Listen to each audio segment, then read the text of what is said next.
right, welcome to the first episode of the Dragonstone. I'm your host, Chopper. Joining me over there is Rob. Oh, wave. Hello, I'm Rob. And our friend over there is Jack. Hey, everybody. So this is a podcast about kind of the old Dragon magazines, which was a staple in my role-playing age. Rob had this great idea to do it because what was the other magazine you said was being podcasted? Oh, yes, Wizard Magazine. Somebody's doing one going through all the issues, and I was like, oh, it's a great idea. Maybe Dragon Magazine has one of those. And I went to look for it, and it didn't exist, so I said, hey, I guess we have to make one. And I dragged you schmoes along with me because I know you're both old school D&Ders. Yeah, it's like you said, like I said, it was a staple in the 80s and 90s for RPG players altogether. So a brief history into Dragon Magazine, I guess. First publication was in June of 1976. Probably most of the people who will listen to this were probably not born yet. You think? Jack was. I know I was. I was 1 year off. No, I was one. I was one when it came out. Oh, Jesus. It was the official role-playing game magazine for TSR, which was the company that created and started Dungeons & Dragons, for those that don't know. The editor was Timothy Kask, who was one of the original D&D players outside of the Gygax family. And what does it say? Another magazine about miniature games, Little Wars. I don't remember that too much because I don't think when I finally got into Dragon, I don't think that was in the magazines anymore. We'll get to it, but it gets merged with Dragon pretty early on. And also Dragon spun out of another magazine called Strategic Review. So even some of these articles are like part 2, and we're like, this is first issue. It's because there's I think for 7 issues, it was called Strategic Review. And it was just a little zine they would put out. Dragon was the first. No, it was called The Dragon, too. It's not Dragon Magazine back then. Oh. But, yeah, as you can see, the cover over here. It's The Dragon. Yeah, for some reason that strategic review, it was, because what was TSR was, I forget what TSR stood for. It was strategic something. So I think that's why it was called that. Recreations, I think it was, or something like that. Something like that. Gygax. It had wacky names. Well, because it all started with that. They all started as wargaming, chainmail. Yeah. Yeah, I think the Strategic Review was more about wargaming, and that's what that Little Wars was more about miniature gaming, too. Which is funny to think, like, now miniature gaming is kind of the really small version. RPGs are huge, right? But back in 76, it was the other way around. By far. True. Historicals and everything. Yeah. All right, so with the cover, you can see the price, $1.50 in the 70s. That's kind of expensive. Yeah, I think that's not cheap. Comics back then were like 25 cents, so for a magazine, I guess it was a niche magazine. Hey, Jack, what about that Dragon? I like the cover. Honestly, it's quaint. It's old school. Someone actually pen and paper drew that cover. Psychedelic, watercolory looking. Yeah, it's definitely old school. It's definitely 70s psychedelic. Bill Hannon drew it, and colored it, I guess, technically. Was the artiste. Yeah. So another thing we were thinking about covering this podcast too, is we were going to try, in reviewing these things, we were actually reading them or perusing them and looking at some of the articles and picking and talking about some of the articles that we thought were interesting at the time when we were reading it. So, Rob, you want to take your first one? Yeah, we're going to go in a circle, right? We'll all talk about one and keep going around? Sure. We probably have one or two or each, right? I don't think we're not going to go over the whole magazine, especially since a lot of it is... Yeah, there's so much, and a lot of it's fiction anyways. And dry. Exactly. Yeah. The fiction, those are quite long, and I didn't. So if you guys did, I agree. You're brave. I didn't. Yeah, I agree. I did some of it, but not a lot. So my first thing I'm going to talk about is the editor's page called Dragon Rumbles, and it's by Timothy Kask, and it just it's like a little view into this guy's mind, and I think it's hilarious because he doesn't there's no like diplomacy going on. And as we go further, you'll see it more. But in this one, it's the funny thing about this one is mostly it's discussing how fantasy is a new genre for gaming. Like the idea of fantasy being new, like for gaming. Like obviously, people have been writing about fantasy forever since Conan and stuff in the 30s or whatever it was, 40s. But yeah, and I just find it hilarious that they're talking about fantasy as a new thing. And it also discusses what they plan for the magazine. So he says, plan to include gaming, variants, discussion, fiction by authors, both known and unknown, reviews of interest to our readers, and anything else that there is a demand for. So that pretty much sets up what Dragon Magazine is really about for the next, 30 years, whatever it ran. I can't even remember. Yeah, about 30 years, actually. I think 2007 was when the magazine stopped publishing in physical form. So I thought that was interesting. But you'll find that I like the Dragon Rumbles as we go through these issues because Timothy Kask, I think he's a bit of a character. So that's my first one. The editorial right off the bat. What about you, Jack? What are you thinking about in this magazine? Well, I'm thinking that I should have read the Dragon Rumbles a little closer because it tweaked something in you. It awoke something. So I'm going to have to pay closer attention as we go on. I'll say right off the hop, there's a thing about converting Battle of the Five Armies into chainmail, and that again did nothing for me. And I was thinking, I don't get these references, and it primed me for not getting the references as far as I read in multiple magazines. I was like, I don't understand this. I don't know this. Yeah. It'll be years in the chronological order before I get to where I had a subscription to Dragon. So yeah. Well, a lot of this for this one especially is like D&D is 2 years old at this point. Like if that, like the Red Box hasn't been out yet. Like it's really early days, and like I say, chainmail is one of the big ones. It was the pamphlet D&D still, not the boxes of the books at this point. Right, yeah. So, so for the one there was an article in there called "Magic and Science: Are They Compatible with D&D?" And I read it, and I was like, okay, well, this might be some forward-thinking stuff. Like I chose this as because I thought maybe it would be a glimpse into us now thinking back of what's been done. And honestly, it was it was about magic spheres. It had very little to do with technology. In fact, it was the exact opposite of what I was hoping for. It was, I don't know. I have a lot of notes about this one myself because I found it hilarious. Okay, I'm going to be very kind, but it is ridiculous, and I don't want to. The first few volumes of this magazine, I'm going to be kind of harsh, but I mean it in the best possible way. It's very quaint. It's a throwback. So anyways, yes, that's the article. And Rob, if you have something to say about it, I'm all ears. Well, this one is one of the ones I was going to pick because it supposedly adds science to D&D, but really it's just how to punish people who are anti-science by throwing magic at them. Oh, you don't like science? Well, I'm going to destroy you with these floating balls. It's like, that's not science, it's magic. It's supposed to be Atlantean science, so it's not magic. Yeah, I read the same thing, but I was like, oh, this is not what it's the title suggested it was. Like, one of the first abilities I wrote down was Red Sphere. Upon contact, this sphere from the point of contact, a description of rays follows, will emit a 14 or 15-foot circle of heat so intense that it melts everything and anything in this area. No magic saving throw applicable. AKA super fireball. And it just destroys everything. And I also said it shows how antagonistic some DMs were to their players. Oh, it was ruthless back in the beginning, I remember. Yeah, like now we think of role-playing as cooperative storytelling. Back then it was a competitive sport. That red sphere could have come from a pistol, so it's not magic. It didn't come from a hand, it came from a pistol. A laser gun or something. So it is different.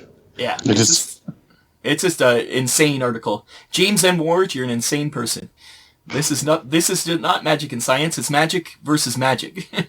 And there's not. And I like it. At one point, it says the only way to defeat this is to cast an anti-magic spell on it or something like that. I'm like, well, that doesn't make sense then. Yeah.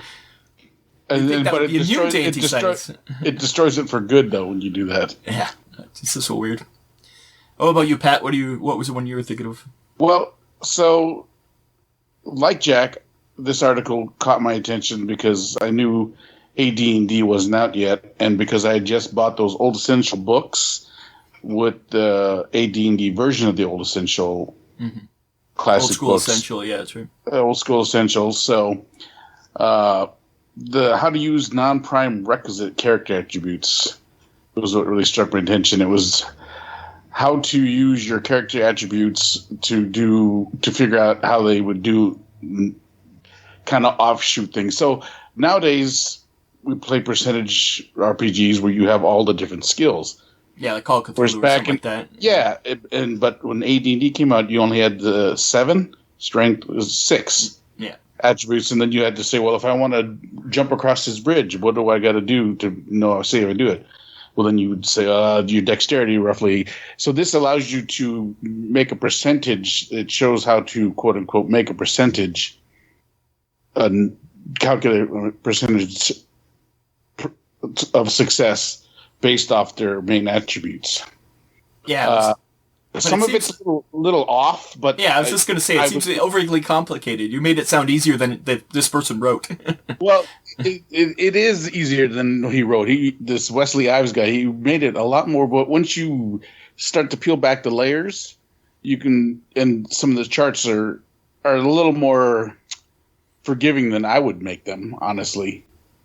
But this is a basis of being able to do something for AD&D, and I'm actually going to probably use it, but modify it to be a little more realistic to the character. I mean, just because you have a high attribute doesn't mean you're going to succeed all the time. Yeah, and it's very crunchy. It's like there's a lot of math involved in this one. Yeah, but like I said, once you peel back, the math is really not that hard. So, but like most things in here, this was like the first. These are first drafts. This is the first concepts. Yeah, it's the first steps. It doesn't get polished for years. The people that are writing this aren't professional writers. They're fans of a game and just trying to do their best to do something. Yeah. And like I said, what I like about it before, then it really just gives me something to work with the AD&D Old Essentials, because it's even years. It's not even, you don't even get that till Pathfinder or D&D 3.5. Yeah, right? Where there's actually skills. Yeah. Yeah. So before it was pretty much you roll against your attribute. Yeah. Yeah. So this allows you to do a little bit more in a less complicated thing. That doesn't really. That's kind of a gray area test. Yeah. Yeah. There's they have a list of different things you can do. Yeah, they have examples, but it's interesting. It it filled a hole, like Jack said, that wasn't addressed yet. So yeah, and it's a basic idea of something that could work, but I think it's really beta. Yeah, and then like I said, that's why I would use it, and I would modify it a little bit now. But it gives me the basis and gives me something to work with. Yeah. So what about you, Rob? What'd you get for the second one? This one is, once again, just great, showing that these guys don't take any stuff, because this is a word about Citex 76. And it's a rebuttal against how this con is advertising TSR being there. And then these guys just go off on them. It's I didn't read that. Oh, it's funny. We disavow any connection with this event. Do not be misled. Citex 76 is making false promises. And then it says even it says, as a passing note, we were even rather skeptical of their claim that they were hosting DipCon. We thought it was in Baltimore. They're throwing shade on whatever the Citex 76 is, which is hilarious. I think that for an official magazine to throw shade on something, instead of just saying, we are not actually going to this event. Nowadays it'd be a lot more diplomatic, right? It would be. Well, you would hope, right? After what happened. These guys are screw these guys. Yeah, that's funny. First issue and they're already all salty. Yeah. And it's also, there's another one that's UPS just went on strike too, which I thought was funny. But even back then, yeah, we I had saw issues. that. There were supply chain issues even back then. What about you, Jack? You got another one? Yes. And it will be my go-to for my second ones most of the time because it was my favorite part of the Dragon magazine that I read thus far, and it's the creature feature. Oh, I love the creature features. And it has the bullet, which I know it's not pronounced that way, but as a kid I always did. The monster they made because there was that little toy. And page 19, you get a half-page picture of what looks like a dittoed picture from something. That actually is the picture that they put in the monster manual. Yeah, I think they just photocopied. Not even photocopy. It looks like. Well, it looks like they took this picture and put it in the monster manual because the monster manual hasn't come out yet. Yeah. Well, wherever it came from, it had been copied a bunch of times, and the boulet, as it is called, and it is it's French. It is the French. Oh. Land shark. I like how they actually say it's a land shark. I don't think I ever say that before. But Candygram. It's got like 6 stats, two paragraphs of write up. By today's standards, that is a small drop in the bucket. Yet somehow it gets quite complicated in the text about where you hit it with which AC it is and all this other kind of stuff. Yeah, but it's a cute little monster. And I remember when I had the subscription that I'd look for something different that no one knew from a monster manual that you could throw at someone. Yeah, it was always good to find because they would have weird stuff in there. I remember. Yeah. Cool. Pat, you got another one? Yeah, I got one more, and it's the one that you guys hated. It's the Battle of Five Armies. Yeah, that's really in-depth. I will have to say why it intrigued me is because at this point in my life, I was playing chit games. Chit war games, like Squad Leader and everything. So this basically was a chit game converted to use miniatures. At the point, so they gave you the stats on how to do that, whereas all those stats would be just written on the chits and everything. So, but because I don't know chainmail all that well, I only read chainmail maybe 2 or 3 times in my life on how to play. Because at that point, then around a little bit, 2 or 3 more, no, maybe a little more, maybe half a decade or 6 or 7 years after that, I run into a game called Warhammer. And then that starts to take over our group's wargaming needs. So I kind of understood a little bit, reading more into it and stuff like that. But it was pretty solid. I thought it was a pretty solid little conversion game. So I found it interesting to see the different amounts of troops you would get for each chip, or each figure would represent. So like 360 goblins was one chip. Yeah, so it's trying to take a mass battle game out of like you say, a chit game. Yeah. Yeah. So I found it interesting, but because you guys don't have the basis for it, I can understand why it's totally what's the word? Incomprehensible. It was a very dry 6 pages of statistics of 2 games that I've never played. So you gotta play those old shit games, and you want to talk about dry. I mean, they make fun of it a little bit in The Big Bang Theory, where what's his face is trying to play a game with someone, and the first turn takes 6 hours. Right. Yeah. But yeah. I think me and Jack we don't go into the stats. Like I think you'll find as we go through these magazines, stats are not something that interests me or nor Jack. Well, I will say that me and Jack have known each other since we're 14. Well, I was 14. He was like 15. And 37. Yeah, Jack was 37. I was 14. But so we started playing. Like I started playing D&D. My first games were with Jack. So I think we have a very similar mindset, where Pat was a totally different world he came from, so I think you'll find that really separates us, especially back in the early days. So now we're kind of more similar, but back then it was different ways of playing and different things that interest us. Yeah. What about, want to talk about the ads, Pat? Yeah. So, again, this is still very early, so there's only really a few, and I'll be honest with you, I actually ordered quite a few figures from these guys. Oh, I thought you said you wrote them right now asking to get this stuff for those prices. No, but I closed the window on my thing, so I can't remember. Well, I can go through them, yeah. The first one is Battle of Five Armies, that we were just talking about, the chit game, for $5. You can get the whole game for $5.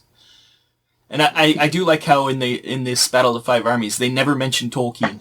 And I think that's trying to get around some copyright. Like Probably. It was not licensed, I don't think. So they just say Battle of Five Armies, and it just mentions Under the Mountain and stuff. Like it's very like just generic terms, not to quite. There is wargs and balrogs and everything, but those are all generic things. So, I do remember ordering figures from Heritage Fantasy Figures, and these are still true tiny 28 mils. So when they talk 28 mil. We're talking tiny, not the 28 mil that we're used to now.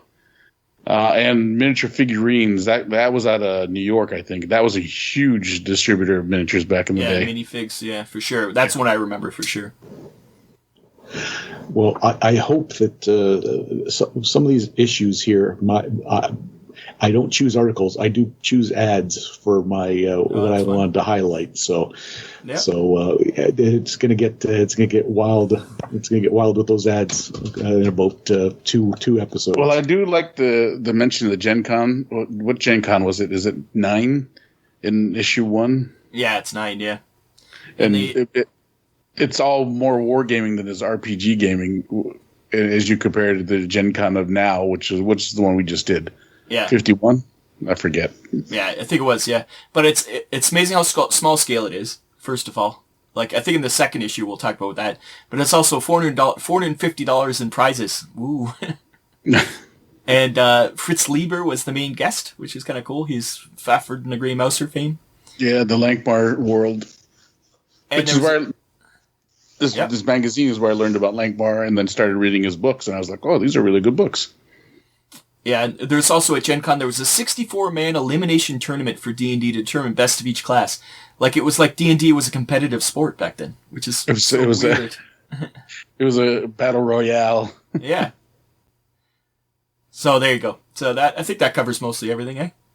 Yeah, I think so. And then there's just the other third biggest is that Der Kriegerspiel. I can't even say it. Yeah. Kriegsspielers, Der Kriegsspielers, Kriegs. But they sold a lot of historicals, though. And they do have the Fellowship, too. Once again, Tolkien's name is not mentioned. It just says the Fellowship. Yeah, but the Fellowship of what? Fellowship of the Necklace? Yeah, that's right.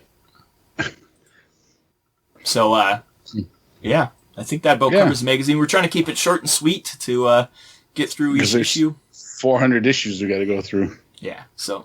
Weekly, we'll be back in a week. You guys can come back and see issue number 2. Anything else to add? No, we'll be reading again and highlighting what we think are the better parts. If there's something interests you can always. There is ways to get Dragon Magazine online. I don't know what they are, but it's actually available on archive.org. If I'll put the link because it's archive.org. It's not a legal site or anything. They have every single issue of Dragon Magazine. So I'll put the link to that so people can follow along. It's going to be in the description. All right. Well, there you go. So ends the first episode of Dragon's Tome. Thanks for listening and watching, and we will see you in a week. Like and subscribe. Oh, yeah. I'm not very good at the thing. So if you like what you hear, hit the like button and click the subscribe button. Rob will put the links there. I don't know how to do that stuff. There. No. It'll be one of those directions. It's down this way, I think. We'll throw them in there somewhere. All right. Well, I've been Chopper. I've been Rob. And I'm Jack. And we'll see you next week. Bye-bye. Oh, boy.